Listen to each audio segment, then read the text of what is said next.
ಗೆಳತಿನ, ಆಪ್ತೆನ, ಪರಿಚಿತಳ ಅಥವಾ ಪ್ರೇಯಸಿಯ?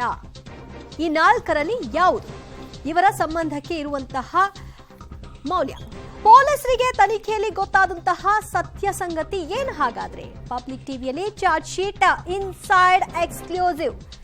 A2 ಆರೋಪಿ ದರ್ಶನ್ ಮತ್ತು A1 ಆರೋಪಿ ಪವಿತ್ರ ಗೌಡ ನಡುವಣ ಸಂಬಂಧ ಎಂಥದ್ದು?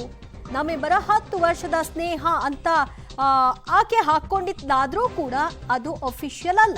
ಆದ್ರೆ ಈಗ ಚಾರ್ಜ್ ಶೀಟ್ ನಲ್ಲಿ ಇದರ ಬಗ್ಗೆ ಏನಂತ ಕೋಟ್ ಮಾಡಿದ್ದಾರೆ, ಏನಂತ ಉಲ್ಲೇಖಿಸಿದ್ದಾರೆ? ಕಾರಣ ಆ ಒಂದು ಘಟನಾ ಸಂದರ್ಭದಲ್ಲಿ ದರ್ಶನ್ ಆಡಿರುವಂತಹ ಮಾತುಗಳು ಕೂಡ ಈ ಒಂದು ಪ್ರಶ್ನೆಯನ್ನ ಹುಟ್ಟುಹಾಕ್ತಾ ಇದೆ. ಹಾಗಾದ್ರೆ ದರ್ಶನ್ ಜೊತೆಗೆ ಪವಿತ್ರ ಗೌಡ ನಡುವಿನ ಸಂಬಂಧ ಎಂಥದ್ದು ಅನ್ನೋ ಪ್ರಶ್ನೆಗೆ ಉತ್ತರ ಏನು ಅನ್ನೋದು ಚಾರ್ಜ್ ಶೀಟ್ ನಲ್ಲಿ ನಾವು ನೋಡ್ತಾ ಹೋಗ್ಬೋದು. ದರ್ಶನ್ ಪವಿತ್ರ ಗೌಡ ಸಂಬಂಧದ ಬಗ್ಗೆ ಉಲ್ಲೇಖ ಆಗಿದೆ. ಕೊಲೆಯ ಮೋಟಿವ್ ಹೇಗೆ ಏನು ಅನ್ನೋದನ್ನ ಹೇಳ್ಬೇಕಾದ್ರೆ ಪೊಲೀಸರು ಇವರಿಬ್ಬರ ನಡುವಿನ ಸಂಬಂಧದ ಬಗ್ಗೆ ಉಲ್ಲೇಖಿಸಿದ್ದಾರೆ. ಪವಿತ್ರ ಗೌಡ ದರ್ಶನ್ರ ಪ್ರೇಯಸಿ ಅಂತ ಉಲ್ಲೇಖವನ್ನ ಚಾರ್ಜ್ ಶೀಟ್ ನಲ್ಲಿ ತನಿಖಾಧಿಕಾರಿಗಳು ಮಾಡಿದ್ದಾರೆ. ದರ್ಶನ್ ಪ್ರೇಯಸಿ ಪವಿತ್ರಾಗೆ ಅಶ್ಲೀಲ ಮೆಸೇಜ್ ಬಂದಿತ್ತು. ಪ್ರೇಯಸಿ ಪವಿತ್ರಾಗೆ ಬಂದ ಮೆಸೇಜ್ ನಿಂದ ಕೆರಳಿ ಕೆಂಡವಾಗಿದ್ದ ದರ್ಶನ್ ಅನ್ನೋದನ್ನ ಉಲ್ಲೇಖ ಮಾಡಲಾಗಿದೆ. ಪ್ರೇಯಸಿಗೋಸ್ಕರವೇ ರೇಣುಕಾ ಸ್ವಾಮಿಯ ಮರ್ಡರ್ ಆಯ್ತು. ಚಾರ್ಜ್ ಶೀಟ್ ನಲ್ಲಿ ಈ ವಿಚಾರವನ್ನ, ಮೋಟಿವ್ ಫಾರ್ ಮರ್ಡರ್ ಏನು ಅಂತ ವಿಚಾರವನ್ನ ಹೇಳ್ಬೇಕಲ್ಲ, ಅದನ್ನ ಹೇಳಿರೋದು ಪ್ರೇಯಸಿಗೋಸ್ಕರ ನಡೆದಿರುವಂತಹ ಕೊಲೆ, ಪ್ರೇಯಸಿಗಾಗೆ ನಡೆದಿರುವಂತಹ ಕೊಲೆ ಅನ್ನೋದನ್ನ ಚಾರ್ಜ್ ಶೀಟ್ ನಲ್ಲಿ ಸಾರಿ ಸಾರಿ ಹೇಳಲಾಗಿದೆ. ಅಲ್ಲಿಗೆ ಪವಿತ್ರ ಮತ್ತು ಮತ್ತೊಬ್ಬ ಆರೋಪಿ ದರ್ಶನ್ ಸಂಬಂಧ ಏನು ಅನ್ನೋದನ್ನ ಚಾರ್ಜ್ ಶೀಟ್ ನ ಮೂಲಕವೇ ಎಸ್ಟಾಬ್ಲಿಷ್ ಮಾಡೋ ಕೆಲಸ ಆಗಿದೆ. ಸ್ವಲ್ಪ ತಿಂಗಳ ಹಿಂದೆ ಯಾವಾಗ ದರ್ಶನ್ ಅರೆಸ್ಟ್ ಆದ್ರು ಅವಾಗ ಗೆಳತಿ ಅಂತ ಇದ್ದಿದ್ದಕ್ಕೆ ಅವರ ಪತ್ನಿನೇ ಆಕ್ಷೇಪವನ್ನು ವ್ಯಕ್ತಪಡಿಸಿದ್ರು. ಪ್ರೇಯಸಿ ಅನ್ಬೇಡಿ, ಗೆಳತಿ ಅನ್ಬೇಡಿ, ಅಫಿಷಿಯಲ್ ಆಗಿ ಪತ್ನಿ ನಾನು ಅಂತೆಲ್ಲ ಹೇಳಿದ್ರು. ಇನ್ಫ್ಯಾಕ್ಟ್ ಕಮಿಷನರ್ ಬಳಿ ಕೂಡ ಹೋಗಿದ್ರು.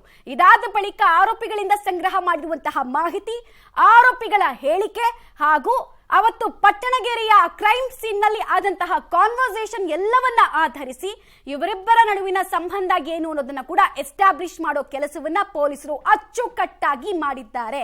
ಸೊ ಎಸ್ಟಾಬ್ಲಿಷ್ ಆಗ್ತಾ ಇರುವಂತಹ ವಿಚಾರ ಏನಪ್ಪಾ ಅಂತ ಕೇಳಿದ್ರೆ, ಪವಿತ್ರ ಗೌಡ ದರ್ಶನ್ರ ಪ್ರೇಯಸಿ ಅಂತ ಡೀಟೇಲ್ಸ್ ಕೊಡ್ತಾರೆ ಉಮೇಶ್. ಕೊಲೆಗೆ ಮೋಟಿವ್ ಏನು? ಸಾಮಾನ್ಯವಾಗಿ ಒಂದು ಕ್ರೈಮ್ ನಡೆದಾಗ ಕೊಲೆಗೆ ಮೋಟಿವ್ ಏನು ಅಂತ ಜಡ್ಜ್ ಕೇಳ್ತಾರೆ. ಆ ಪ್ರಶ್ನೆಗೆ ಉತ್ತರ ಕೊಡೋ ಸಲುವಾಗಿ ಚಾರ್ಜ್ ಶೀಟ್ ನಲ್ಲಿ ಈ ಅಂಶವನ್ನ ಉಲ್ಲೇಖ ಮಾಡಲಾಗಿದೆಯಾ? ಇವರಿಬ್ಬರ ಸಂಬಂಧ ಇದಕ್ಕೋಸ್ಕರ ಮರ್ಡರ್ ನಡೀತು ಅನ್ನೋ ವಿಚಾರನ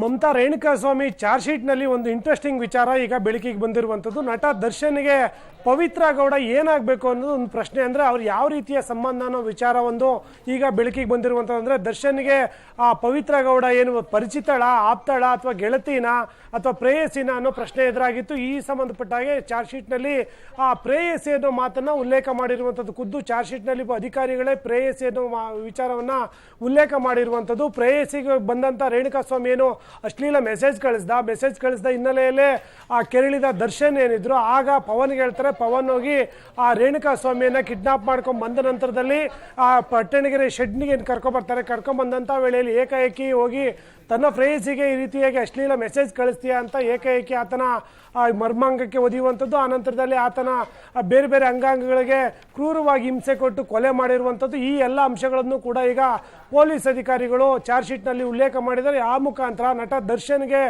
ಪವಿತ್ರ ಗೌಡ ಪ್ರೇಯಸಿ ಅನ್ನೋದನ್ನ ಉಲ್ಲೇಖ ಮಾಡಿರುವಂಥದ್ದು. ಮಮತಾ, ಆಲ್ ರೈಟ್, ತಮ್ಮ ಮಾಹಿತಿಗಾಗಿ ಧನ್ಯವಾದ. ಒಟ್ಟಲ್ಲಿ ಈಗ ಇವರಿಬ್ಬರ ನಡುವಿನ ಸಂಬಂಧ ಎಂಥದ್ದು ಅನ್ನೋ ಪ್ರಶ್ನೆಗೆ ಉತ್ತರ ಕೂಡ ಚಾರ್ಜ್ ಶೀಟ್ ನ ಮೂಲಕವೇ ಉತ್ತರ ಸಿಗ್ತಾ ಇದೆ.